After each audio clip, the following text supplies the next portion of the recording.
जय हिंद साथियों, आज आपको हम बिहार बोर्ड क्लास 10th का ज्योग्राफी यानी भूगोल का चैप्टर अंग शक्ति संसाधन से अवगत कराने वाले हैं। हर पहलुओं से आपको अवगत कराएंगे, पूरी आप शिद्दत के साथ बने रहेंगे। हर क्वेश्चन को तोड़ कर बताया जाएगा। चैप्टर का नाम होगा शक्ति संसाधन। यह प्रश्न बार बार बिहार बोर्ड और यूपी बोर्ड में पूछे जाते हैं। आप लोग पूरे वीडियो के अंत तक बने रहेंगे, ठीक है। जानेंगे आज प्रश्न शक्ति संसाधन क्या होता है। शक्ति यानी आपके शरीर में शक्ति कब आती है? जब आप खाना खाते हैं, भोज्य पदार्थ खाते हैं। जब तक आप भोज्य पदार्थ नहीं खाएंगे तब के शरीर में शक्ति यानी एनर्जी नहीं बनेगा, और एनर्जी बनेगा तभी आप कोई काम कर सकेंगे। उसी प्रकार जितने भी इंडस्ट्री है या जितने भी वाहन हैं, उनको चलाने के लिए पेट्रोल कोयला की आवश्यकता पड़ती है, और उससे उनके में शक्ति आता है तो वो चलता है। अब संसाधन क्या होता है? तो संसाधन दुनिया की कोई सजीव या निर्जीव वस्तुएं मानवीय आवश्यकताओं की पूर्ति करता, उसे संसाधन आप कह सकते हैं। जैसे में कोयला, पेट्रोल, जल, साइकिल, मोटरसाइकिल, जो भी आपकी आवश्यकताओं की पूर्ति करता है सब आपका संसाधन है। सीधी सी बात है, ठीक है। आज इसमें पूरा डिटेल इसको बताया जाएगा। शक्ति संसाधन के कई प्रकार होते हैं और अलग अलग तौर पे होते हैं। उपयोग के स्तर पे दो प्रकार के होते हैं। आपका सतत शक्ति होते हैं, समापनीय शक्ति होते हैं। फिर उपयोगिता के आधार पे दो प्रकार का होता है, प्राथमिक ऊर्जा, गौण ऊर्जा। स्रोत की स्थिति के आधार पे दो प्रकार के होते हैं, क्षयशील शक्ति संसाधन और अक्षयशील शक्ति संसाधन। और संरचनात्मक गुणों के आधार पे दो प्रकार के होते हैं, जैविक और अजैविक शक्ति संसाधन। और समय के आधार पे दो होते हैं, पारंपरिक एवं गैर पारंपरिक। ये आपके शक्ति संसाधन के प्रकार होते हैं, जहाँ से दीर्घ उत्तरीय क्वेश्चन नंबर 1 भी बनता है। आप जाकर देख लेंगे किताब में। यहाँ पे केवल वस्तुनिष्ठ प्रश्न की ही चर्चा किया जाएगा, ठीक है। पहला क्वेश्चन जानेंगे कि कल्पक्कम परमाणु विद्युत गृह कहाँ स्थित है। तो आप याद रखेंगे, यहाँ से बिहार बोर्ड हमेशा प्रश्न करता है कि कल्पक्कम परमाणु विद्युत संयंत्र कहाँ स्थित है। तो ऑप्शन आपका ई हो जाएगा, तमिलनाडु में है सर जी। कहाँ है? तमिलनाडु में। देखा जाए तो भारत के लगभग 7 परमाणु विद्युत गृह हैं, जिसमें से बिहार बोर्ड 1 न 2 हमेशा पूछ भी करता है, एकदम 100%, ठीक है। इसका मैं एक ट्रिक बनाया हूँ, इस ट्रिक का नाम है काकू के रानी ताके, ठीक है। काकू का रानी ताके।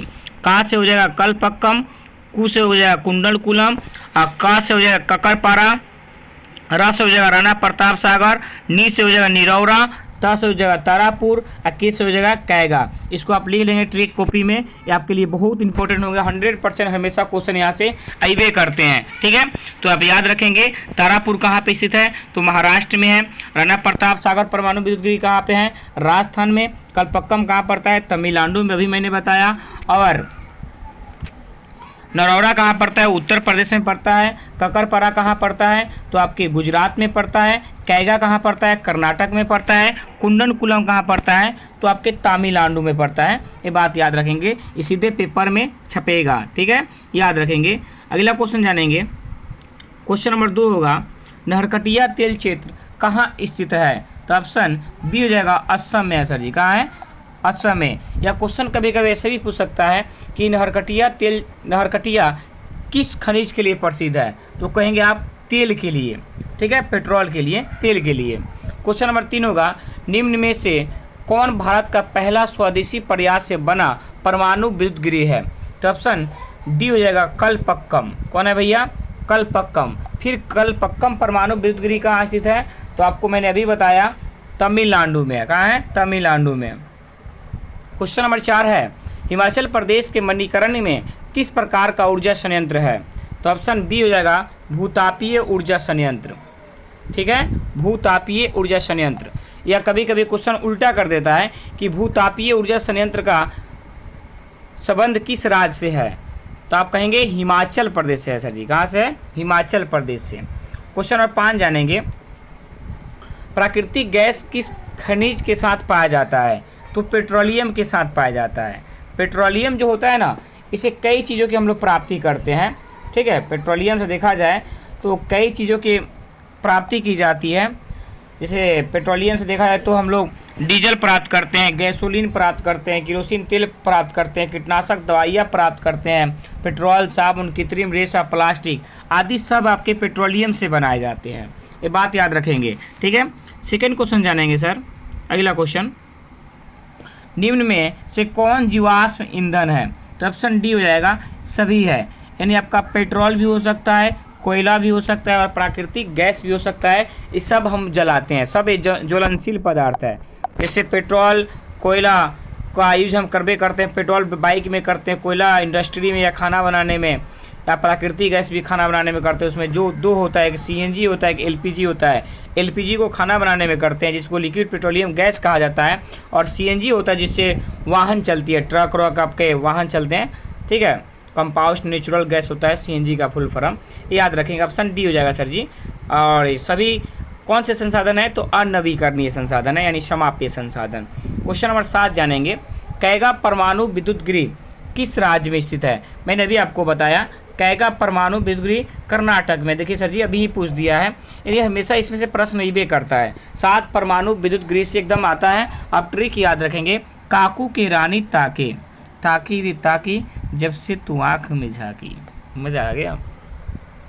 अब जानेंगे, भारत के किस राज्य में सौर ऊर्जा का विकास के सर्वाधिक संभावनाएं हैं। बहुत इंपॉर्टेंट क्वेश्चन होगा। ऑप्शन आपका सी हो जाएगा राजस्थान सर जी का हो जाएगा, राजा जी का राजस्थान जिसकी राजधानी है जयपुर, ठीक है। याद रखेंगे, कहते हैं ना कि हो चुका आगाज चरण युग बदलने की तैयारी, हो चुका आगाज चरण युग बदलने की तैयारी, जीत उसी की होगी जिसकी संघर्ष है जारी। जो मेहनत करते आ रहे हैं उनका जीत होना एकदम पक्का तय है, ठीक है। आप लोग मेहनत में लगे रहेंगे। समय काफ़ी नज़दीक आ गया बिहार बोर्ड, ठीक है सर जी। क्वेश्चन नंबर 9 जानेंगे, भारत में कितने सार्वजनिक क्षेत्र के तेल परिष्करण केंद्र कार्य कर रहे हैं। तो आपका ऑप्शन हो जाएगा 18। कितना कर रहे हैं सर जी, 18। देश में 2 किया गया था स्थापना। एक हुआ था असम के डिगबोई में 1901 में, तेल को परिष्करण करने का काम किया जाता है, उसमें साफ करने का काम। और दूसरा जो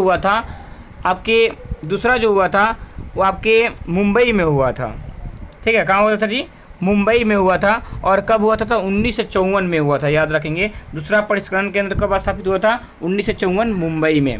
अगला क्वेश्चन जानेंगे, तो इसका आंसर का जाएगा डी, बी, ऑप्शन बी होगा। 18 काम कर रहे हैं वर्तमान में।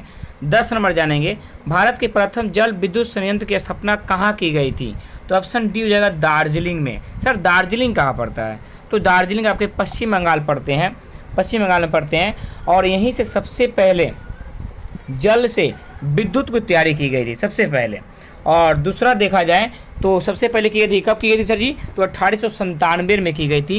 ये बात याद रखेंगे, पहला जल विद्युत संयंत्र की स्थापना किया गया था। और दूसरा जो हुआ था तो कर्नाटक के शिव समुद्रम जो जल प्रपात है कावेरी नदी पर दूसरा स्थापना किया गया था। कहाँ में, तो कर्नाटक में किया गया था, याद रखेंगे। क्वेश्चन 11 जानेंगे सर, प्राकृतिक गैस पाई जाती है। तो ऑप्शन आपका सी हो जाएगा, प्राकृतिक गैस खनिज तेल के साथ पाई जाती है। जो प्राकृतिक गैस एक समाप्य संसाधन या और नवीकरणीय संसाधन है। क्वेश्चन नंबर 12 जान लेंगे, निम्न में से कौन एशिया का सबसे बड़ा परमाणु शक्ति केंद्र है। देखिए तो आपका आंसर तारापुर महाराष्ट्र होगा, ऑप्शन ए हो जाएगा। एशिया का सबसे बड़ा पहला और है, ये भी याद रखेंगे। देखा जाए तो तारापुर इतना ज़्यादा सर प्रसिद्ध है 7 परमाणु विद्युत गृह में कि कहने लायक नहीं, बहुत ज़्यादा प्रसिद्ध है और बेहद ज़्यादा प्रसिद्ध है। यहाँ पे बहुत पुराना भी एशिया, आप जानते हैं एशिया एक महाद्वीप है और इसका स्थापना देखा जाए तो 1969 में किया गया था। और एशिया का सबसे बड़ा परमाणु विद्युत गृह है। लगभग इसके पास देखा जाए तो 2 परमाणु भट्टियाँ है और 200 मेगावाट, ये 200 मेगावाट से भी अधिक बिजली का उत्पादन करता है। यहाँ पे भारत का थोरियम के भंडार भी है और इसे ज़्यादा यूज करते हैं यहाँ पे। क्वेश्चन नंबर 13 जानेंगे सर, भारत का पहला तेल शोधक कारखाना कहाँ स्थित है। मैंने अभी आपको बताया था कि असम के डिगबोई में सबसे पहला तेल शोधक कारखाना का स्थापना 1901 में की थी पहली बार, और दूसरा मुंबई में किया गया था। कब किया गया था, मुंबई में किया गया था, ठीक है। अगला क्वेश्चन जानेंगे, 14 नंबर होगा, सर्वोत्तम कोयले के प्रकार कौन सा है। देखिए सर, सर्वोत्तम कोयला का है या उच्च कोटि का कोयला का है, तो आपका हो जाएगा एंथ्रासाइट। क्या होगा, एंथ्रासाइट आपके सर्वोत्तम कोयले के प्रकार होते हैं जिसमें कार्बन के जो प्रतिशत होता है 90% से अधिक होता है। और इसे कोकिंग कोयला भी कहा जाता है। क्या कहते हैं, कोकिंग कोयला। जितने बड़े बड़े उद्योग होते हैं, बड़े बड़े फैक्ट्रियाँ होती हैं, उसमें बड़े बड़े लोहे को गलाने का काम करता है, बड़ा बड़ा धातु गलाने का काम कौन करता है, एंथ्रासाइट। इसमें धुआं नहीं होता है, सबसे बड़ी बात है, इसमें धुआं नहीं होता है, जलने पर धुआं नहीं देता है, केवल उष्मा देता है। इसे कोकिंग कोयला भी कहा जाता है, याद रखेंगे। और दूसरा होता है आपका बिटुमिनस, जिसमें कार्बन की परसेंट देखा जाए तो 70 से 90% होता है। इसे कोकिंग कोयला बनाया जा सकता है साफ करके, ठीक है। और भारत के अधिकतर क्षेत्रों में कौन सा कोयला है? बिटुमिनस है, जो हम लोग शादी विवाह में इसी के यूज करते हैं, याद रखेंगे। और तीसरा होता है निम्न कोटि का कोयला, जिसे लिग्नाइट कहते हैं, और लिग्नाइट को भूरा कोयला भी कहा जाता है, जिसमें कार्बन की प्रतिशत 30 से 70% होता है, याद रखेंगे। और सबसे जो घटिया होता है वो पीट होता है, जो कार्बन के परसेंट 30 से भी कम होता है, या दलदली भागों में पाया जाता है, ठीक है, याद रखेंगे। क्वेश्चन नंबर 15 जानेंगे, सबसे घटिया कोयला कौन है? अभी मैंने बताया सर जी पीट है, सबसे बेकार, फालतू, यानी सबसे बेकार है, इसमें 30% से भी कार्बन की मात्रा कम होती है। 16 नंबर जान जाएंगे, भारत में कोयले का सर्वप्रमुख उत्पादक राज्य कौन है? ये बड़ा मस्त क्वेश्चन है।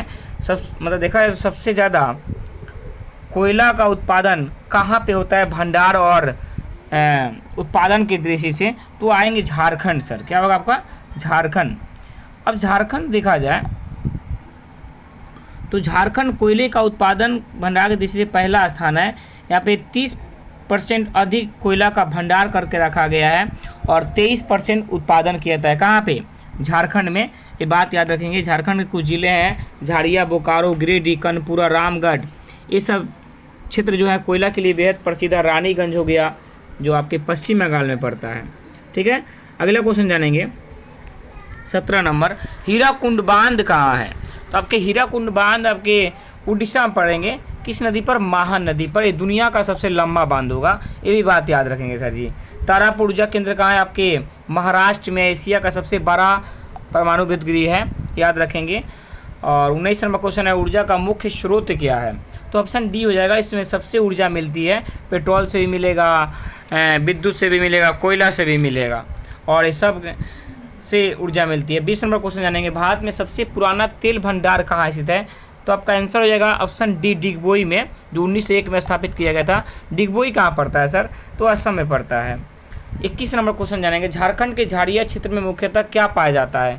तो ऑप्शन सी हो जाएगा, कोयला पाया जाता है। और क्वेश्चन कभी एक नंबरिया में करता है, एक नंबरिया में फिर रिपीट कि झाड़िया किस खनिज के लिए प्रसिद्ध है? तो कोयला के लिए प्रसिद्ध है। कोयला को काला सोना भी कहा जाता है, जो कोयला का नवीकरणीय संसाधन है। 22 नंबर क्वेश्चन है, यूरेनियम का प्रमुख उत्पादक राज्य कौन है? तो ऑप्शन डी हो जाएगा, जादूगोरा, जो झारखंड में पड़ता है। यह क्वेश्चन कभी क्या करता है कि जादूगोरा किस खनिज के लिए प्रसिद्ध है? तो आप याद रखेंगे यूरेनियम के लिए। क्वेश्चन घुमा भी देता है कभी कभी, ठीक है। क्वेश्चन नंबर 23 जानेंगे, भारत के किस स्थान पर पहला परमाणु ऊर्जा केंद्र स्थापित किया गया था? तो आपका आंसर होगा तारापुर, महाराष्ट्र में किया गया था सर, एशिया का सबसे पहला था। क्वेश्चन नंबर 24 है, मणिकरण भूतापीय ऊर्जा संयंत्र किस राज्य में स्थित है? तो आपके हिमाचल प्रदेश में स्थित है, ठीक है। क्वेश्चन नंबर 25 है, भारत में मुख्यतः किस प्रकार के कोयला पाया जाता है? बिटुमिनस। सबसे ज़्यादा क्षेत्रों में क्या है? बिटुमिनस, जो इसमें कार्बन के परसेंट जो देखा जाए तो आपका 70 से 90% होता है। इसे हम कोकिंग कोयला बना सकते हैं, किसको? बिटुमिनस को, ठीक है, याद रखेंगे। क्वेश्चन नंबर 26 है, भारत की प्राचीनतम कोयला का खान कौन है? तो आपका आंसर हो जाएगा रानीगंज, सबसे प्राचीन है, जो पश्चिम बंगाल में पड़ता है, ठीक है। ये रानीगंज कोयला के लिए ही प्रसिद्ध है। क्वेश्चन कभी घुमा करता है कि रानीगंज किस खनिज के लिए प्रसिद्ध है? तो सर जी कोयला के लिए, और धनबाद भी कोयला के लिए, झाड़िया भी कोयला के लिए, और कोरबा भी कोयला के लिए। लेकिन इसमें पुराना आ जाता है जिसका नाम है रानीगंज, जो पश्चिम बंगाल का जिला है, ठीक है, याद रखेंगे सर। यह प्रश्न सीधे पेपर में तबाही मचाएगा। आप लोग पूरी ईमानदारी से इसको देख लेंगे बढ़िया से, ये कहीं ना कहीं पेपर के खोपड़ी में छेद करेगा। अगर आपको वीडियो अच्छा लगा तो प्लीज़ आप लाइक कीजिए और अपने दोस्तों के पास शेयर कीजिए, और कमेंट में बताइए सर जी कैसा लगा। धन्यवाद। फिर मिलते हैं आपको नए जोश और नए जुनून के साथ। माँ अर्जुन पे आप सभी का स्वागत होगा हमेशा। जय हिंद, जय भारत। कहीं डाल डाल पे सोने की चिड़िया करती है बसेरा, ओ भारत देश है मेरा, ओ भारत देश है मेरा।